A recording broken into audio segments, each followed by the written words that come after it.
Hi, everyone. You're listening to Radio Cherry Bombe, and I'm your host, Kerry Diamond.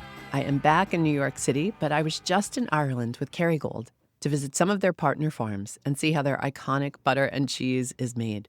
One of the highlights was a visit to the Ballymaloe Festival of Food, held down in County Cork on the grounds of the famous Ballymaloe House. I was very excited to be part of the festival. On Saturday afternoon, I hosted a live radio episode presented by Kerrygold called Breaking the Mold, a conversation with 4 modern farmers. I had the privilege of interviewing Dara and Beatrix Killeen, a young couple with an award-winning dairy farm and a love of technology, Vanessa Kiely O'Connor, who some of you might know as the Dairy Fairy.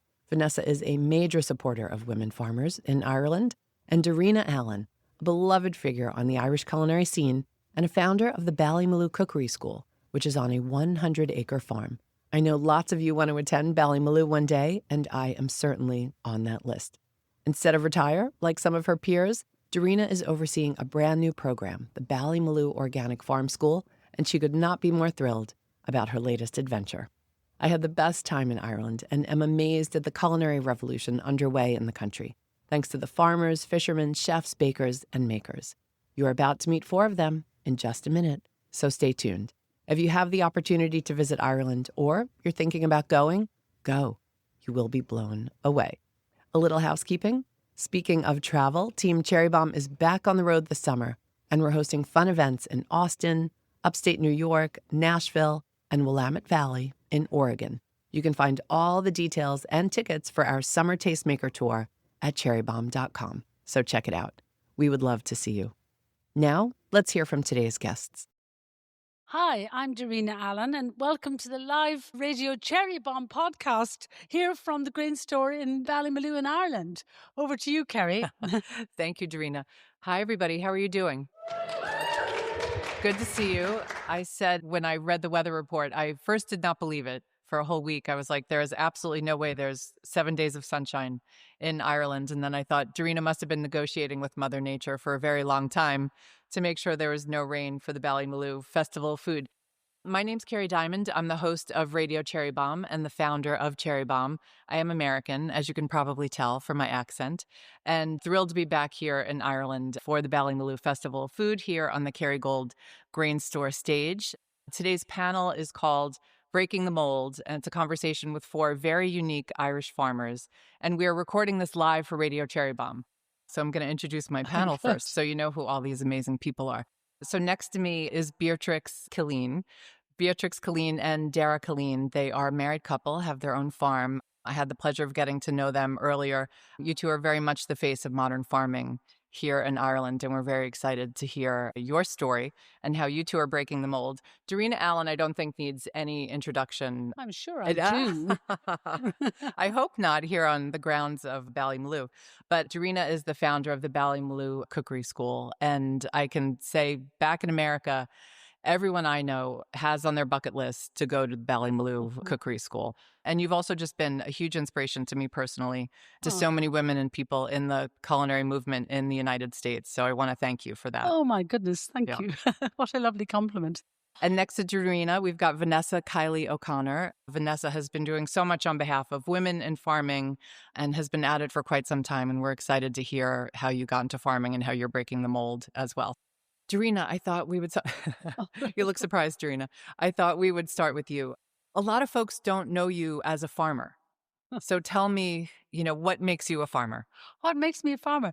Well, I suppose you're quite right. People would initially associate me with cooking and the Ballymaloe Cookery School, but actually the school is in the middle of a 100-acre organic farm. And you were amused earlier when I was telling him he's a real farmer. You see, I was telling him that I was a dairy farmer, among other things, and that I have 9 cows. So proper dairy farmers think I've forgotten a couple of notes and something. But we're very fortunate to live in the middle of a farm where we can produce so much of our own produce and everything. So definitely, I want to be called a farmer. Let's welcome the panel first. Very good.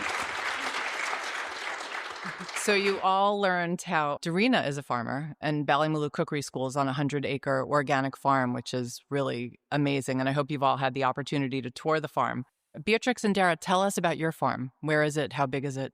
Hi everyone. So we farm in County Galway, very near the middle of Ireland. I'm the fourth generation to farm on our family farm. It was traditionally a sheep and a beef farm, so we were producing lamb and beef. And in 2019, I would have changed over our enterprise to start milking cows. Today we're milking 150 cows and we're farming about 300 acres. So there's still 3 generations on the farm. I'm there with my father and my mother. And there's ourselves and our children give us a hand on the farm as well. And Beatrix, how about you? Did you grow up farming? So not really, not the traditional kind of farming. So I was born in Hungary. I was born in Budapest and my dad was over there in medical school. He's from Nigeria, my mum is Hungarian. And I spent a lot of time with my grandparents who actually traditionally came from a village about 2 hours outside of Budapest. Mm-hmm.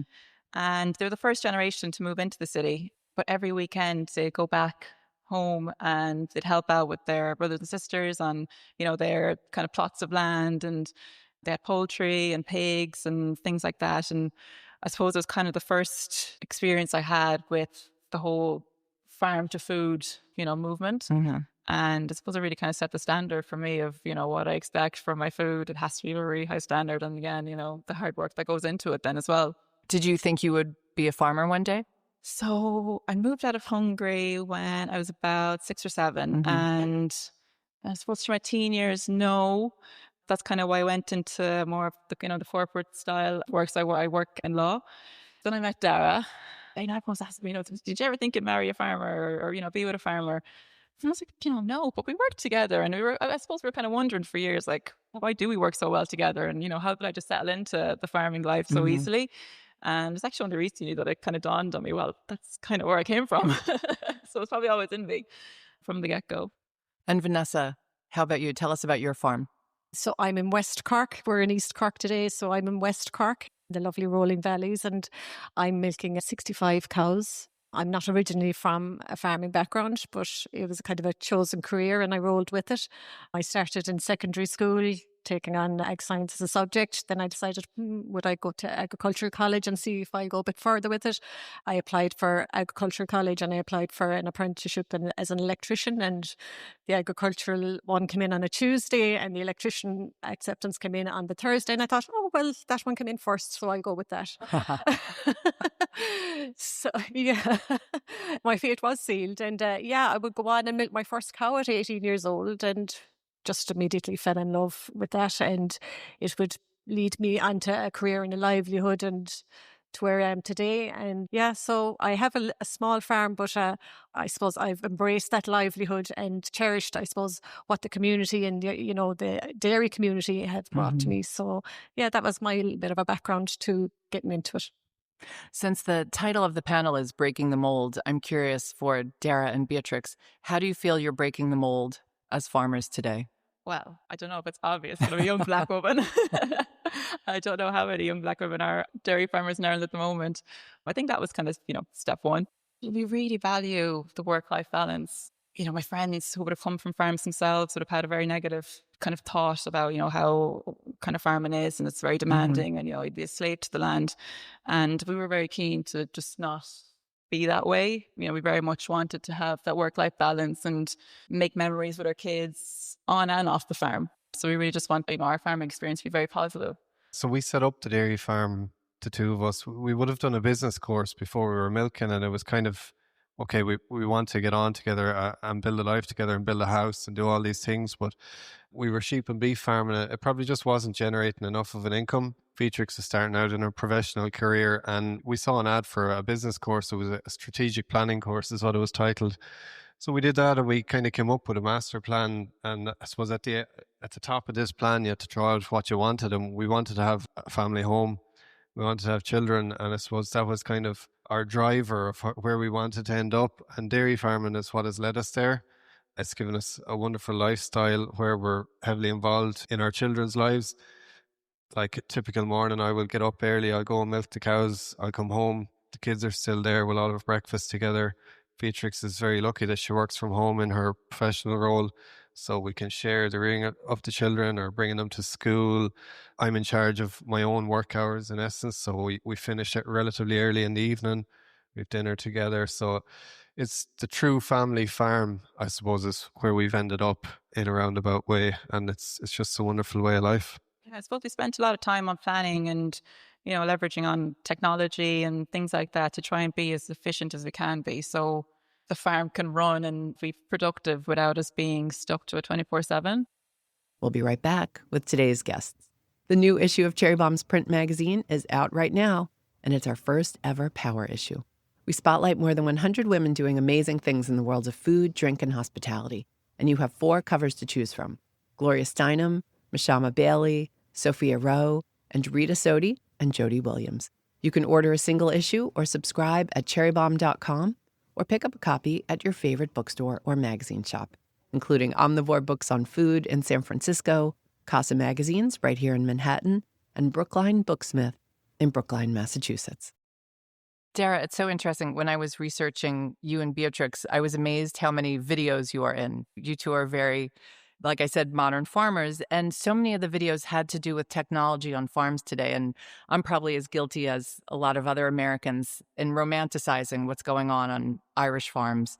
And I was surprised to learn about all the technology. What would let's say your grandparents think if they were back on the farm today, seeing everything that you were utilizing? I'm very proud. Like, if they were to look back to where we are, I'd be hugely proud, because I knew one of my grandparents, one of my grandmother on my mother's side. So I wasn't lucky enough to have a relationship with any of the rest of them. They'd passed before my time. My parents are still with us, and they get to farm with my children.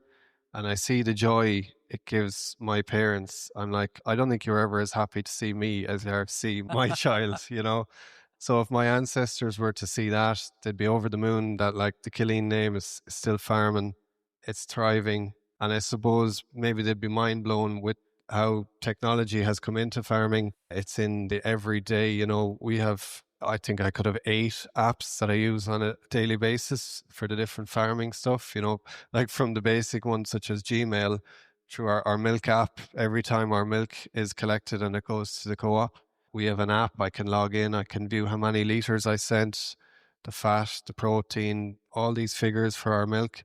We have a database for all our cows in the country. So we have all this genetic information available for every cow in the herd. We use technology to measure our grass. So we're measuring all the grass on our paddocks. It tells us how much cows we can feed pretty much. There's the weather apps.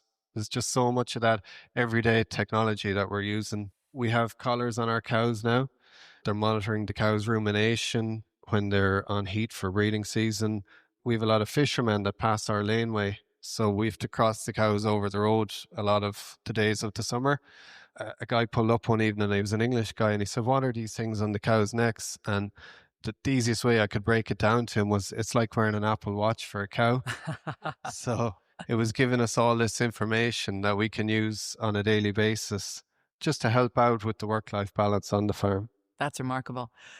Darina, I'm afraid to ask you, in what way are you breaking the mold? Because I feel like we could talk about that for a few hours, right?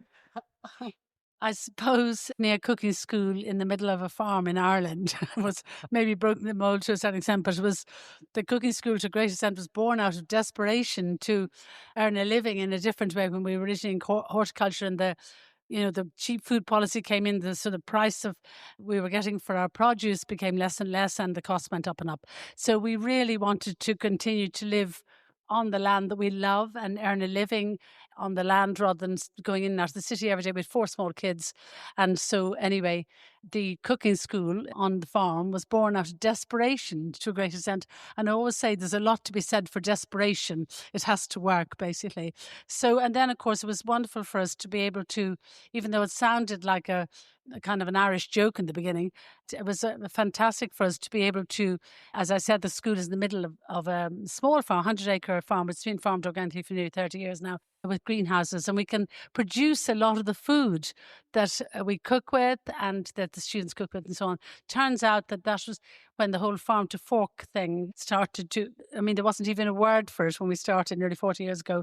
But now the farm to fork thing, people are desperate to reconnect with how their food is produced and where it comes from. Mm-hmm. Yeah.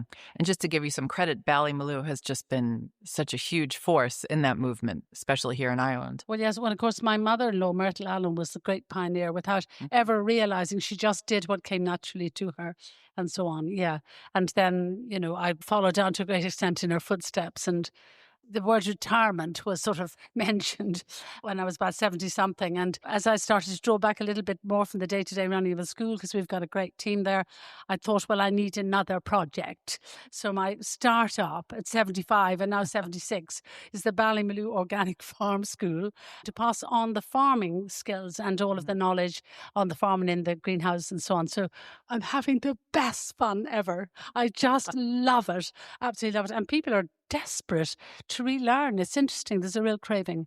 Yeah. I love that you're part of the Ireland startup community now. Yeah. Good. Unlikely. Probably the only white-haired woman in the whole thing. But anyway, there we go. Vanessa, how about you? How are you breaking the mold? Well, I suppose I've been breaking the mold for a while now. I would have been the only one in that agricultural science class in school, the only one in ag college, the only one that did the farm management course. That was a female. So I suppose I've always been in rooms that are male dominated, but, that's a historic thing. I think, we're really moving on now. It was for its time, and I was young and I didn't mind, and I attended meetings and, put myself out there. There wouldn't have been a whole pile of women. I didn't have a role model, so I didn't have to, I suppose, image up to somebody else. So I could just be me, try to be as authentic as I could, at meetings. So the men in the room would respect what I had to say. But I was there talking about my own business, asking questions about my own farming business. I felt I should be there, and when it came to cooperative meetings, I attended those cooperative meetings. I asked questions because it was of interest to my business. Where women traditionally were, they dealt with the feeding and the rearing of the children, and they didn't step into that space. But when I suppose I started my career, you had all modern technology starting to come on board. So, I didn't have to be built like a brick house. I could sit on a tractor, I could do everything. And I suppose that probably came as a surprise to some people.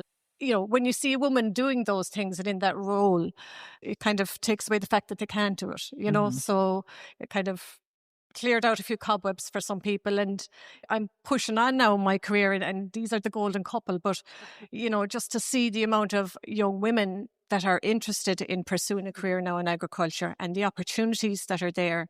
There was only very few of us before, and now, the space is wide open, and there's no reason why anybody, it's a very inclusive world we're living in, and the agricultural industry is open to everybody now. And now it's super cool to be a young farmer nowadays. Make no mistake about it. Talk about the apps. Yeah. I mean, I wish I had some apps for my own body now, and I'm hitting 51, and there's a few buzzers. Life doesn't start until after 60, darling. I have more apps for my cows, so it's a wonderful space to be in, and actually to have seen how things have evolved, since I started. It's absolutely been fantastic. So, there's many women out there that are breaking ground, and it's wonderful to see. And with the support of the husbands are modern now, But society would have expected you now just not to be inside and not to be doing stuff with the children and not to be cooking, whereas the modern farmer now are just, people are just wonderful because society has allowed them to be that way. So I think agriculture is a great space to be in. All this talk of apps, it just popped in my head. Is there a Tinder for cows? Yeah, it's probably something similar to it. Yeah, there's a breeding booklet thing that you get, and the bulls would have great names like Romeo, and what are the ones we use? We get a catalogue. We get a catalogue of bulls, so the cows have a better selection than the humans now. I have to say, there's more known about genetics in cows than there is about humans, and they're photographed beautifully. That's so funny. You mentioned bringing more women into the fold. And I know in the US, it's a big challenge to bring young farmers into the farming community, to bring women into farming. It's still dominated by mostly, older individuals who are farming, mostly men. Is it different here in Ireland? Are you able to attract younger people, attract more women to farming and keep them in farming? Because Darina, we had talked about this. I know you know a lot of young farmers in the States. And one of the problems they have is they initially are attracting the farmers. They're just having a hard time getting them to stay farming. So I suppose really, it has to be a career that has an income. You know, the price of food will determine the price that the farmer gets. And if you're trying to encourage anybody, male, female, young or old, you know, you still have to have a viable livelihood. You know, we're all so passionate about what we do. We deserve that livelihood, and young people deserve to look forward to taking over that livelihood as well. And they deserve those opportunities that come with it. There's a change now. And I think hopefully, you know, people will earn an income and that will attract young people in. But obviously, you know, you have succession. People need to aspire. You know, they're inspired by their parents, the way we work and what we do and the passion that we bring to it. But passion isn't enough nowadays. I'm at home. My size farm is, I have 65 cows, but my spouse has to work outside the farm. I'm a specialist in the job I do, but producing Irish dairy, you know, whereas the income of a household and a family house sometimes does need subsidies when you're not getting that. Like the previous generation, my husband's mother and father were able to survive with a family of 6 on my farm. So that just shows how much times have changed and the challenges that are out there to encourage young people and new people into, you know, what we do. So is it almost putting the cart before the horse in a sense? It's like, let's make sure this is a viable profession for young people before we encourage them to come into it. Well, they're very educated. They can make that decision themselves. I mean, they're going to look at, well, can I make a living out of it? And that's a very simple way to put it. But really, if you can make a living out of it and you have the passion, that will encourage them. I might just come in on that because I suppose where we came from, our farm was viable, but it wasn't enough to generate 2 incomes, you know. And for us to come home and decide we wanted to be there, we decided to make it work. And I just think it's a good example that, like, there's so much information and guidance out there now that if you fully commit yourself to farming, you can have a great life out of it. I mean, we get to spend more time with our children than a lot of people I know that would work in corporate environments or somewhere that have a fixed hours job, a 9 to 5, where they have to travel or commute to work. I suppose if your motivations are like a family lifestyle, spending more time with your children, being involved, it's a brilliant way of life. You know, there's nothing in the world I would rather be than a farmer, you know. Please, I find it hugely rewarding. You know, like I see my daughter there in the audience, and, you know, I think everything we do is for our kids. We want to make this career very appealing and attractive for them. We don't want them to grow up with the mindset that, oh, you know, like dad was gone all the time, like mum was stressed off her head in the house. You know, we just, I suppose we want them to think very positively about farming, and hopefully they'll take the torch from us at time. Talk to us about the resources that are available to all of you. I mean, I know we were talking at lunch. What was the movie you told us about? Yes Man. You decided that this was going to be your year of yes? Well, I suppose I was saying that, like, you know, if you're learning to drive a car, some people would say that you should get some driving lessons first. So, like, not pick up any bad habits at the start. So for me, it was a little bit like that with dairy farming. I wasn't from a dairy farm. None of my relations had dairy farms. So I actually knew very little about it. But it was a great thing because I had to build a skill set and build my knowledge from scratch. And I was very lucky that the co-op that I supply my milk to, Evo, they gave me a place on a monitor farm program. So basically I had 3 years of a technical expert coming out to my farm every month. And he gave me a blueprint for a successful model on how to farm, and I've just followed that since. And, like, none of it is rocket science, but it's about doing the right thing 90% of the times. It's just a great example that anyone can do it if they put their mind to it. The resources are there. I suppose one of the things you might hear at times from people in farming is that it's hard to get help, but a lot of the time that comes back to the farmer's attitude also. I didn't know how to milk a cow, and now I can milk a cow very well. So it's something you can learn, and I'll give anyone a chance if their attitude is right. And we don't have permanent full-time help on our farm, but, like, there's 3 or 4 part-timers that come in, and, like, I love having them in. I don't like working by myself, you know. I like a bit of company or just a chat. And I was laughing on the way down because, like, if we have a big job on, I'll get 2 or 3 people in to give me a hand. And, like, I go down and I'm motivated. It's like, we're going to get all this work done, and 5 o'clock we're gone out the door. Whereas my dad, he's 82, his foot is off the gas. He comes down and he's like, I want to get as much gossip out of these people as I can. Vanessa, in terms of resources, how do you feel about that? Is there a lot available to you today?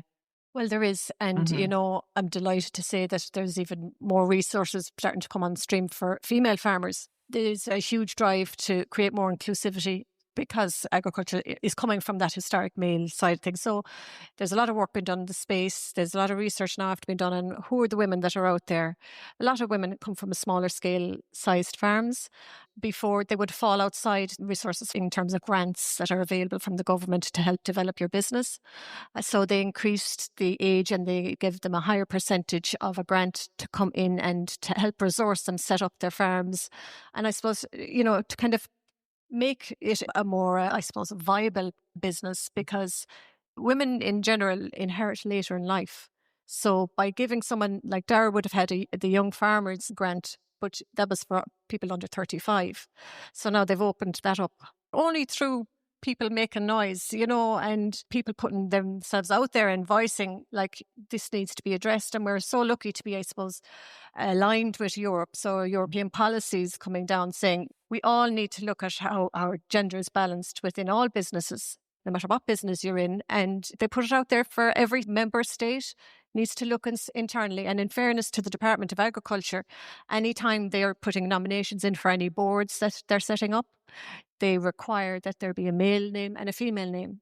So we're a bit away from it, and women have to come out and put themselves forward for the jobs. But the fact that there's that initiative is there and the will, is there to include people and to have these resources available, and women to realise I have a space here. I thought I had a small farm and I thought I was too old to set up, but actually now I can go for it. I can do this. This can be my new career. And you have women who have jumped careers, especially, I suppose, COVID.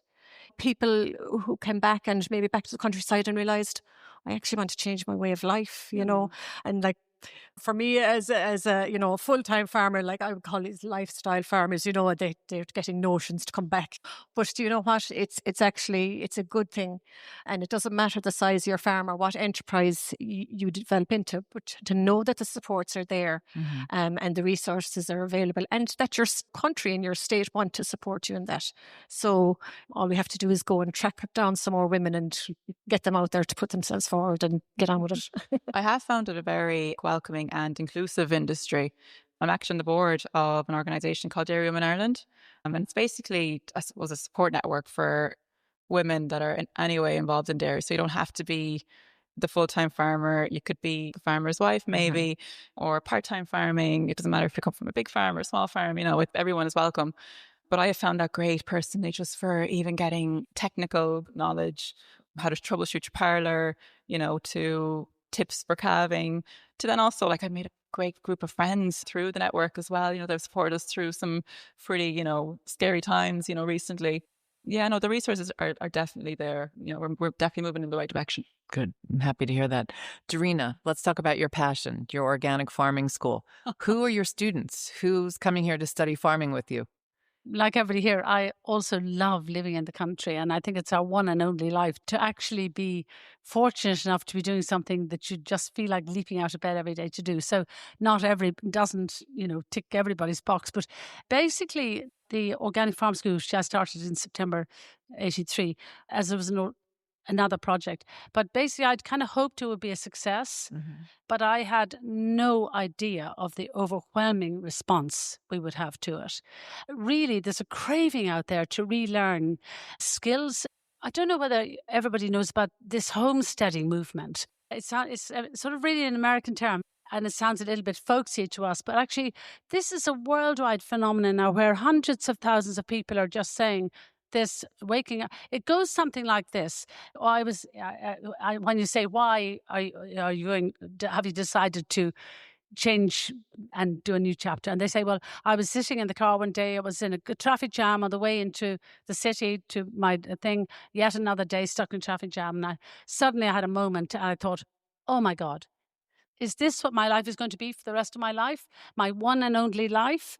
And so they come home and have a chat and then decide very often to move out into the country, buy a little land and take back some control over their lives. to be a bit more self-sufficient, but even to take back more control over their food, etc., etc. So there are hundreds of thousands of people leaving the cities. I mean, this may sound extraordinary, and just saying that's it. And so these, to a great extent, to a long answer to the question, these are people from all over the world. I mean, we just finished a homesteading course yesterday. That's just one of many, many different courses we do. But basically, there were 7 nationalities on it. Wow. I mean, for a week-long course, I mean, what's going on? It's incredible. And people from all walks of life, it could be anything from tech to bankers to professional people, often people in the finance world as well. You know, also there's a bit of romanticism about it as well, because as we all know, farming and self-sufficiency definitely takes a lot of work. And so the great thing is to start not too ambitious. So we started this talking about the soil, then, growing your own vegetables, keeping hens perhaps. People are desperate to make a loaf of bread, to preserve and save seeds, keep bees, keep a few chickens. I mean, even on this last week, there was, why should you keep a house cow? I mean, hello, the light in people's eyes and looking forward to the next day and so on. And I just love passing on the farm and gardens. There's so much, and I say I basically, and I know a little bit about the growing and all of that, but we bring in many wonderful speakers and, how to keep bees, all of that kind of thing. So it's amazing. The interest, we've tapped in kind of almost accidentally into a real craving to relearn and go back to, in some cases, this kind of way of life. And very often that one of the partners will be working from home, or both of them. So you can combine the two things and start off slowly. It's amazing how, my grandparents would have very much been homesteaders, like they would have grown everything themselves, and they were an ingredients household where everything was made from scratch, from the bread to pasta, everything. That's exactly it. And, that's kind of what I experienced growing up. Like, I know I often joke with Dara that he's never had to pluck a chicken, and it shows. Yeah. But look, actually talking about that, I showed them how to pluck a chicken and eviscerate a chicken yesterday before they went, and how to grow. Also, we talk about the of monetizing it. So this is not just necessarily a kind of folksy kind of thing. It's just, well, okay, if I choose this way of life, back to what you said, it has to make sense. You have to make a living. There's so many ways to add value to your produce and all of that. But the very last thing was growing flowers, because so many more people now want to actually have organic flowers and so on. So you can grow some flowers, you can make bunches, you can sell them. I mean, think of it. What lights up a room? A bunch of flowers on the table, a fire in a fireplace, and some candles. Flowers, candles and things make such a difference too. So that was the last little thing. But we love to hear from, when they leave them, what is the thing that made a difference? What are you doing when you go home again? And then to pass on the skills to other people. Not just for yourself, but to share it. You might send me home tomorrow knowing how to pluck a chicken. I certainly will. It'll be a great skill. I definitely will. It'll be great. I showed them how to do it by hand, actually, but originally. But we actually have an electric plucker as well. But that goes back. I mean, honestly, I mustn't start to tell stories. But when I was a child, my mother, and I come from a big family, but anyway, my mother had boy after boy after boy after boy. So I spent a lot of my time in playing with girls across the road in a little village where I came from. My mother was trying to keep me off sweets and all that kind of thing. I'd do anything. I'd sell my soul for a blackjack or a sailor's chew. I'm sure none of you even remember what that was. Penny bars. And so their mother wasn't very keen on plucking or eviscerating a chicken. But sure, if I was going to get the money for the penny bar. So that's how I learned how to pluck a chicken and eviscerate. How many of you have ever cleaned out a chicken?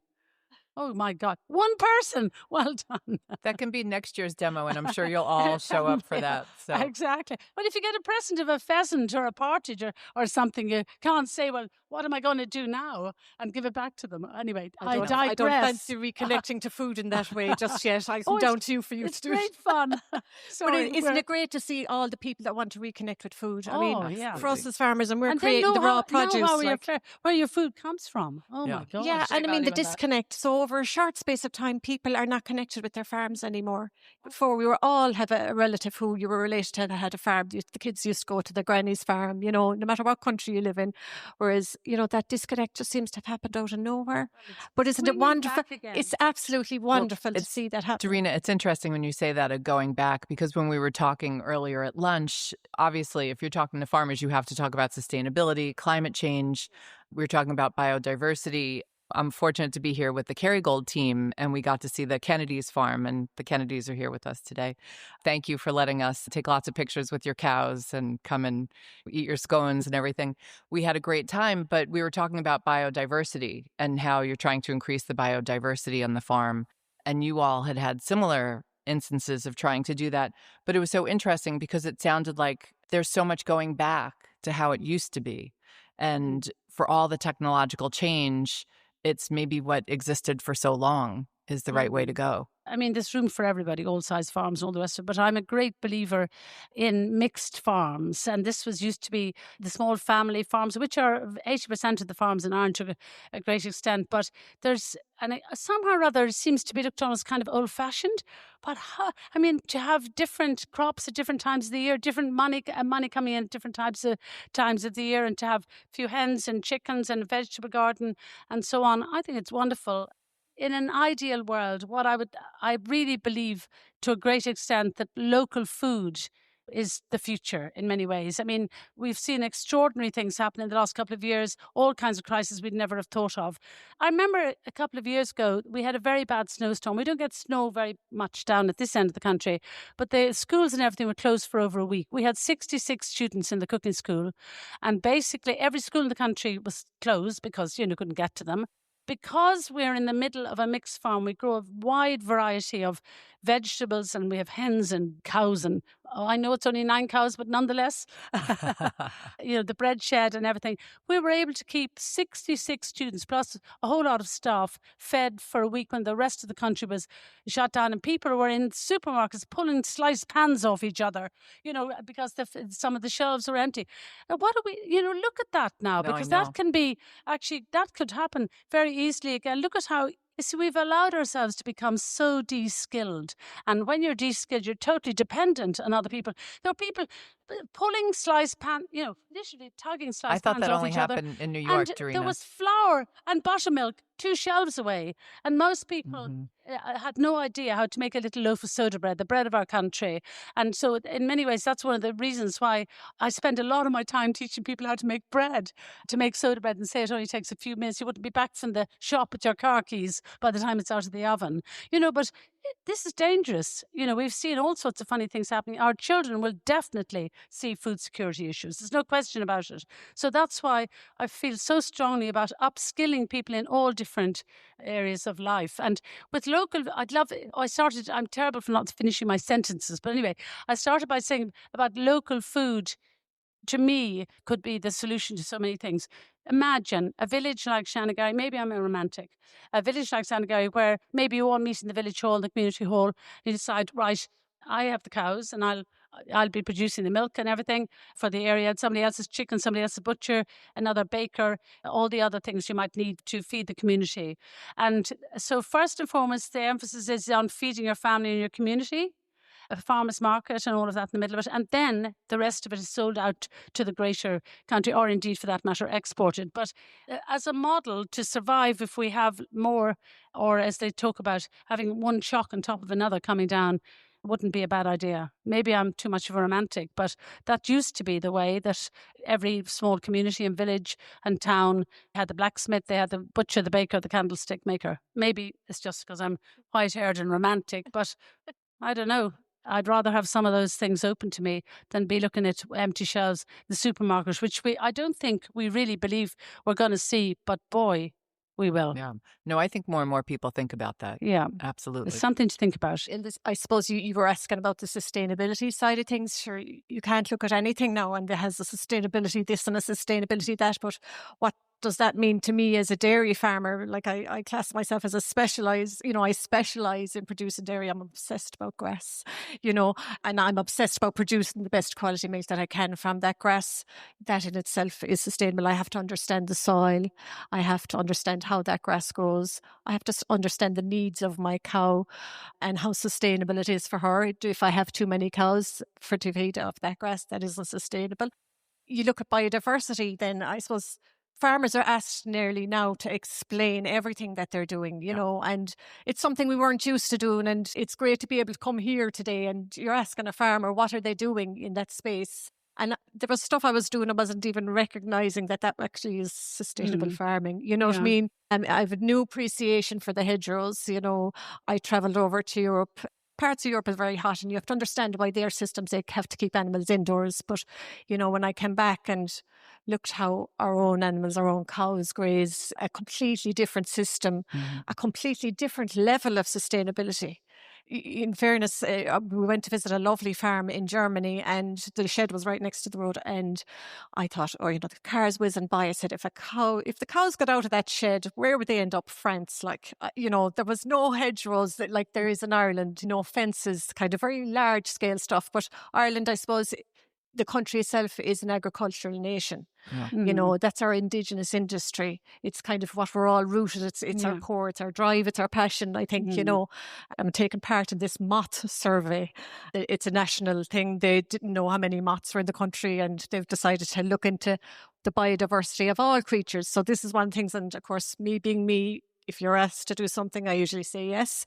And my husband said if somebody asks you to do more stuff, don't say it. But anyway, back to the moths. There's apparently 1,500 species of moths in Ireland. And what I'm after learning about on my own farm now is that the types of moths and what they're actually feeding on. So like at the moment you see all the white hedgerows as you're driving around. Like there's certain moths that are only here for a certain amount of time, and that's what they feed on. And it's a revelation to me. I've been living and working on the farm, and there's a whole element of biodiversity that I knew nothing about and that I have a whole new appreciation for. And I think we're very lucky to have a very inclusive kind of an agricultural state body who, you know, reaches out to farmers and I suppose educates. And that's what's probably most important, that everybody is educated at the same time, because we're all asked to do all these extra sustainability measures. And that's fair enough, because, you know, we're producing food and we need to be responsible for the environment we're in. So I'm learning more every day, you know, planting more trees on my farm, you know, all the things that I wouldn't have thought of that I should be doing, because I was just busy doing what I was doing, you know, so a whole new appreciation, and really proud of the country we live in and our grass-fed system, really. The model we operate in Ireland is grass-based dairy farming. And I mean, if you've come from a different country and you come into Ireland, I spent a summer in Chicago in the city, and I've lived in Ireland all my life, and I came home and I couldn't believe how green it was. I had forgotten in the 3 months I was away. So like, sustainability is a little bit of a buzzword at times, you know. Our cooperative have introduced a sustainability payment. So it's a top up on our milk price if we're implementing all these measures that are under the sustainability title. But when I read through them, we were doing everything anyway. So like, we were farming in this sustainable manner unknowns to ourselves. Like the grass-based dairy, and we have our cows at grass. The target is 300 days in the year. The other 65 days is in the middle of winter, so the land is saturated, so we're putting them in. And I think the family farming model is sustainable as well, because like, hopefully my children will take it on from me, like I've taken on from my parents, as they've taken on from their parents. So I think like that in itself is kind of what sustainability is about for me. I'd love to just say before we finish, there's sometimes farmers have a bad image, and this is a tragic thing that's happening, because as far as I'm concerned, farmers and food producers are the heroes who are, you know, growing the food, producing the food for us and everything. But there was a study done a number of years ago by the FAO in 2006. It was called Livestock's Long Shadow, and this study, which is now has been accepted that it was deeply flawed study, seemed to say that cattle were the main problem. You know, a very high percentage of the emissions were actually coming from cattle, but there was a flawed study, flawed report, which they have now actually admitted was flawed because it didn't use the same assessment for both fossil fuel things and so on. So that gave, unfortunately, at that stage, the genie was out of the bottle. Everybody heard it. Cows, cattle, farmers are causing all the problem.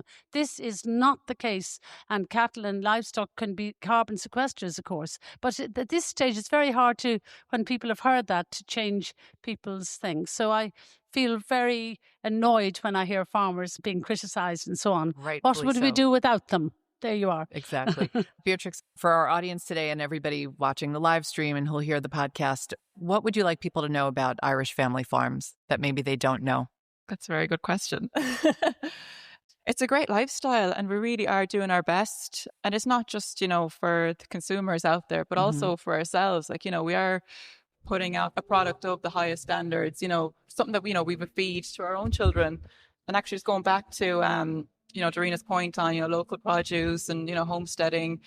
Like I read a study by Chagas there recently about, the high nutritional value of Irish milk, that comes from grass-fed cows. And, it blew my mind, like an increased amount of omega-3 and, increased unsaturated fats and things like that. And it was, you'd be so proud, to be a part of that.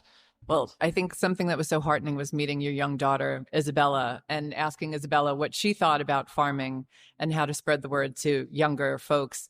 And her answer was to introduce them to the animals on the farm. And I thought that was because they're so cute. And I just thought that was such a sweet, positive answer. And I look forward to hearing more from Isabella and seeing her get more and more involved in your farm. Yeah. Actually, that's what Isabella's lovely comments that time. But it just struck me that in a way, to a great extent, farmers, until there was this long shadow report, they were suddenly found themselves being, criticised and so on. But in a way, if there's so many farmers that are doing such wonderful work, if they could open their farms to the public more and more, to invite in children and local schools and local people to wander around the farm and just see what's happening and see the incredible amount of work that goes into producing good food and so on. I think it would help with the image. And also for people to know that farming is so cool. Yay! How about that? That is a perfect place to We have end. a great lifestyle. So the message is... and so many opportunities. Go hug your local farmer, support your local farmer, and if you can go visit the farms, even better. Everyone, thank you so much for joining us today. I've loved getting to know you. And everyone, thank you for joining us. Thank you. That's it for today's show. Thank you to Kerrygold, the makers of beautiful butter and cheese, for supporting Radio Cherry Bombe and bringing me back to Ireland, my happy place. You can check out some of the pictures from my trip on my Instagram highlights at Cherry Bombe. If you enjoyed today's show, be sure to check out past episodes of Radio Cherry Bombe with Darina Allen and other Irish superstars like Chef Grania O'Keefe and author Ali Dunworth. Our theme song is by the band Tra La La. Special thanks to Joseph Hazen, studio engineer at Newsstand Studios at Rockefeller Center in New York City. Our producers are Taka Zen, Catherine Baker, and Jenna Sadu, and our editorial coordinator is Sophie Kais. Thanks for listening, everybody. You're the bomb.